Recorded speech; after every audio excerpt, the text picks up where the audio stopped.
New York Times best-selling author John Green is making a positive impact on a new generation through his books, educational videos, blogs, and social media.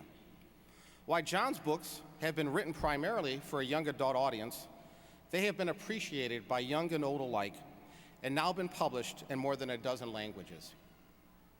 His latest novel, The Fault in Our Stars, was Time Magazine's #1 fiction book of the year in 2012 and will soon be made into a film by 20th Century Fox. John's other best-selling books include Looking for Alaska, An Abundance of Catherines, and Paper Towns. He was the 2006 recipient of the Michael L. Prince Award, the 2009 Edgar Award, and has twice been a finalist for the Los Angeles Times Book Prize. In addition to his literary success, John and his brother Hank have become cultural icons through Vlogbrothers, an exchange of YouTube video blogs between the two of them since 2007. The Vlogbrothers channel has received over 300 million views and has created a worldwide community of people called nerd fighters, any out there? Who celebrate intellectualism, empathy for others, and social justice. John and Hank have also recently started offering open online education through a YouTube channel called Crash Course. Hank teaches science, while John teaches literature, US history, and world history. John performed an evening of awesome to a sold-out crowd in Carnegie Hall in January 2013 and appeared on The Late Late Show with Craig Ferguson in March 2013. While John's professional success has been nothing short of astronomical, more importantly, he is committing to using his success to making the world a better place. He truly represents the ideals of Butler University. John is an alumnus of Kenyon College, where he earned his Bachelor of Arts degree with a double major in English and Religious Studies. John, will you please come forward?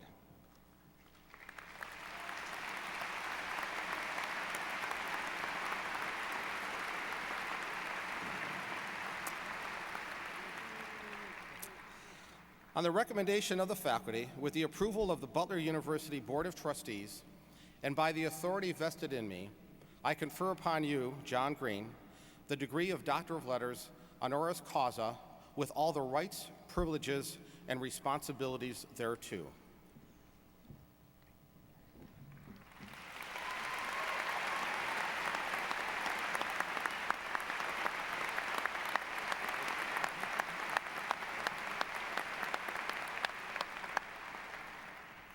Good morning.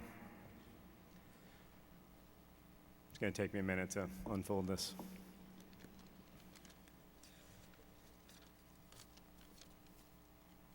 Thank you, President Danko.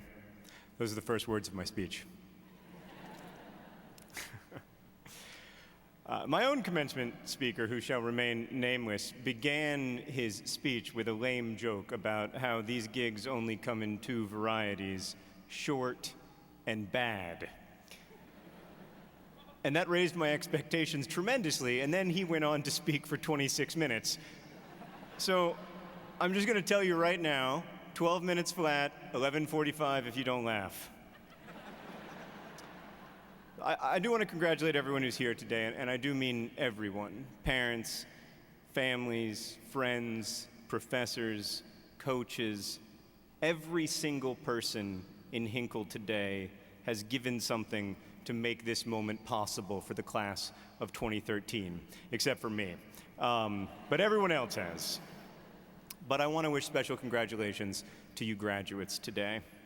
Before we get to the life advice that you will soon forget portion of the program, I want to engage in a time-honored tradition of American commencement addresses, that of stealing from other commencement addresses. In this case, one by the children's television host, Mr. Fred Rogers.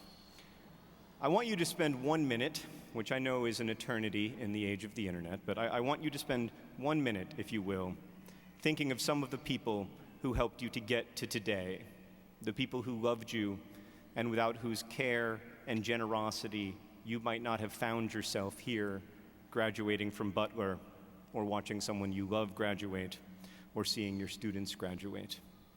think for just 1 minute of those who have loved us up into this day. I'll keep the time.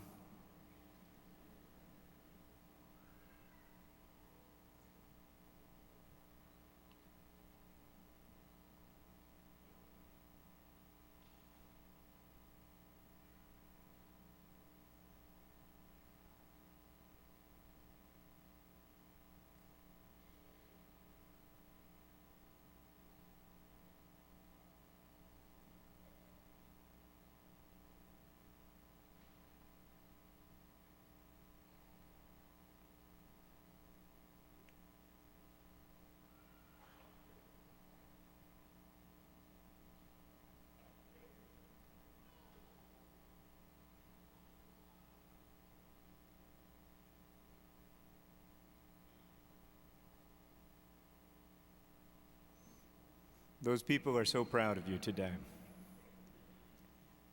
I want to return to them soon, but first I have to deliver terrible news, which is that you are all going to die. This is another time-honored tradition of American celebration, the raining on the parade. I remember when I got married, the priest devoted the majority of his homily to telling me how challenging and laborious and often miserable marriage would be.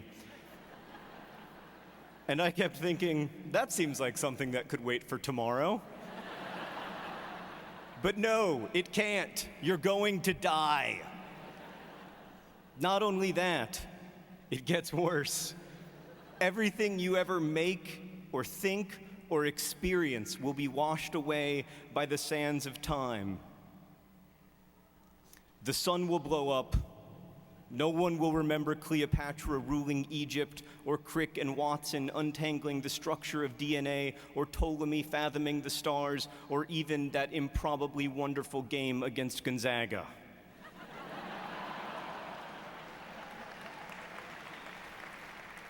So that's unfortunate.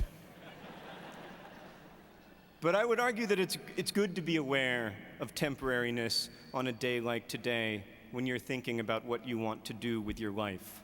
The whole idea of this commencement speech is that I'm supposed to offer you some thoughts on how you might live a good life out there in the so-called real world, which, by the way, I assure you is no more or less real than the ones in which you have so far found yourselves.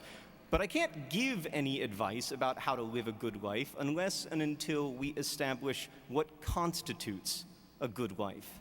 Now, of course, that's much of what you've been up to for the last 4 or 5 years, or 6, whether you've been studying dance or literature, and I am not going to swoop in here at the end with any interesting revelations. I just want to note that the default assumption is that the point of human life is to be as successful as possible, to acquire lots of fame or glory or money as defined by quantifiable metrics like number of Twitter followers or Facebook friends or dollars in one's 401k, which is a thing that you guys don't know about yet, but it's coming. That's the hero's journey, right? The hero starts out with no money and ends up with a lot of it. The hero starts out an ugly duckling and becomes a beautiful swan, or starts out an awkward girl and becomes a vampire mother, or grows up an orphan living under the staircase and then becomes the wizard who saves the world. We are taught that the hero's journey is the journey from weakness to strength. But I'm here today to tell you that those stories are wrong. The real hero's journey is the journey from strength to weakness. And here is the good news that is nested inside of the bad news. Many of you, most of you, are about to make that journey. You will go from being the best informed, most engaged students at one of the finest universities around to being, if you are lucky, the person who brings coffee to people. Or you might be a Steak and Shake waiter, as I once was. Whether you're a basketball player or a pharmacist or a software designer, you are about to be a rookie. Your parents long asked questions, what exactly does one do with a degree in anthropology, will become a matter of sudden and profound relevance in your life. Your student loans will come due, and you will have a hard time. Your student loans will come due, and you will need a very good answer for why exactly you went to college in the first place. Which answer you will have a hard time coming by as you sit at your job, provided you are lucky enough to find a job, and suffer the indignity of people calling you by the wrong name. Or if you are forced to wear a name tag, the indignity of people calling you by the right name too often. And that is the true hero's errand, the journey from strength to weakness.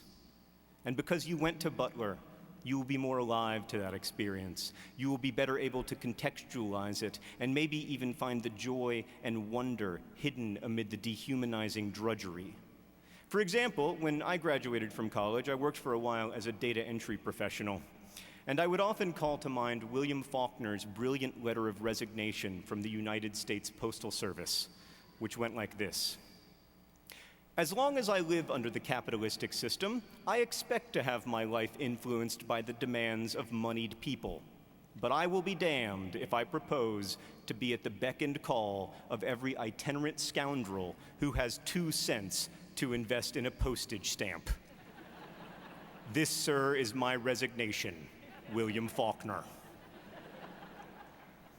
Now, having read that letter in a Faulkner biography in college had nothing to do with my job typing numbers into a database, but it was still profoundly useful to me.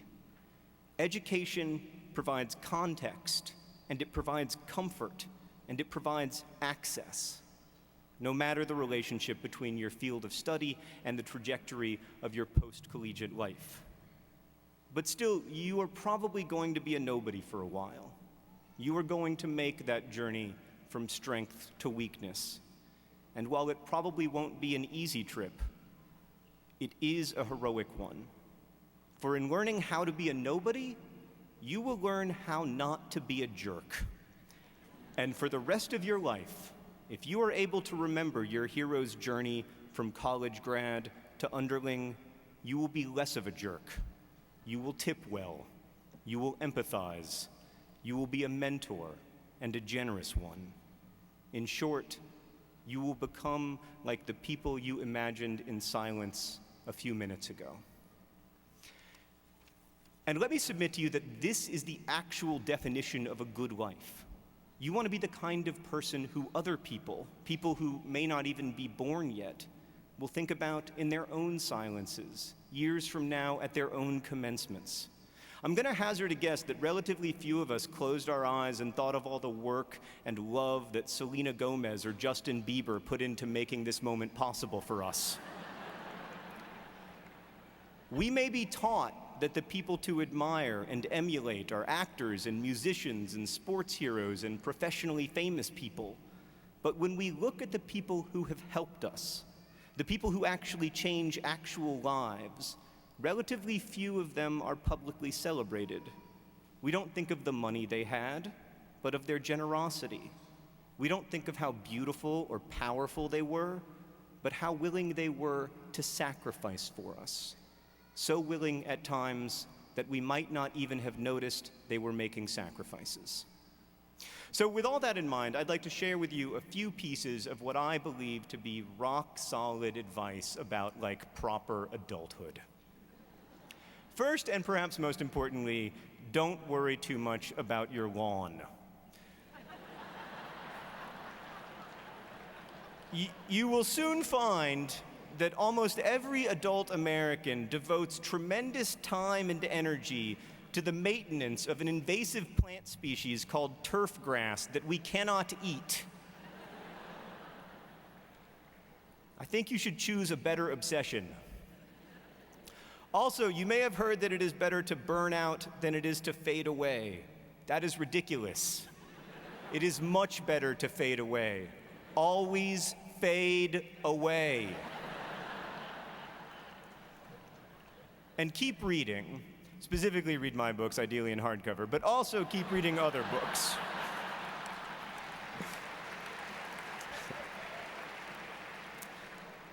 You've probably figured out by now that education isn't really about grades or getting a job. It's primarily about becoming a more aware and engaged observer of the universe. And if that ends with college, you're rather wasting your one and only known chance at consciousness. Also, a word about the internet. Old people, like myself, are terrified by their ignorance of the internet, and you should use that to your advantage. You should say things at your job like, you don't have a Tumblr? You should really have a Tumblr. I can set you up with that. Try not to worry too much about what you're going to do with your life. You are already doing what you are going to do with your life, and judging by the fact that you are wearing a gown, you're doing pretty well. That's not a sentence you hear much in life. On that topic, there are many more jobs out there than you have ever heard of. And in fact, your dream job might not even exist yet. Like if you had told college graduate me that I would become a professional YouTuber, I would have been like, that doesn't seem like a word.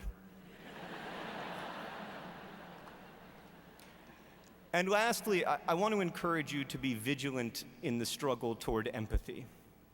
A couple years after I graduated from college, I was living in an apartment in Chicago with 4 friends, one of whom was this Kuwaiti guy, Hassan. And when the US invaded Iraq, Hassan lost touch with his family, who lived on the border for like 6 weeks. By the way, some of you have heard me tell this story before, but I have a microphone, you're seated, so you're going to listen to the rest of it. So my friend Hassan responded to this stress by watching cable news coverage of the war 24 hours a day, and the only way to hang out with Hassan was to sit on the couch and watch the news with him. So one day, we were watching the news, and the CNN anchor was like, "We're getting new footage from the city of Baghdad." And a camera panned across a house that had a huge hole in one wall covered by a piece of plywood. And on that plywood was Arabic graffiti scrawled in black spray paint. And the news anchor started to talk about the anger on the Arab street. And Hassan started laughing for the first time in weeks. I said, "What's so funny?" He said, "The graffiti." I said, "What's funny about it?"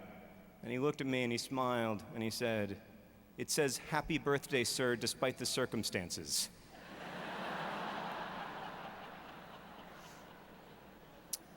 For the rest of your life, you are going to have a choice about how to read graffiti in a language you do not know. And you will have a choice about how to read the actions and intonations of the people you meet.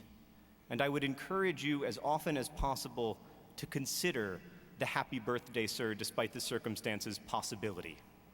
The possibility that the lives and experiences of others are as complex and as unpredictable as your own.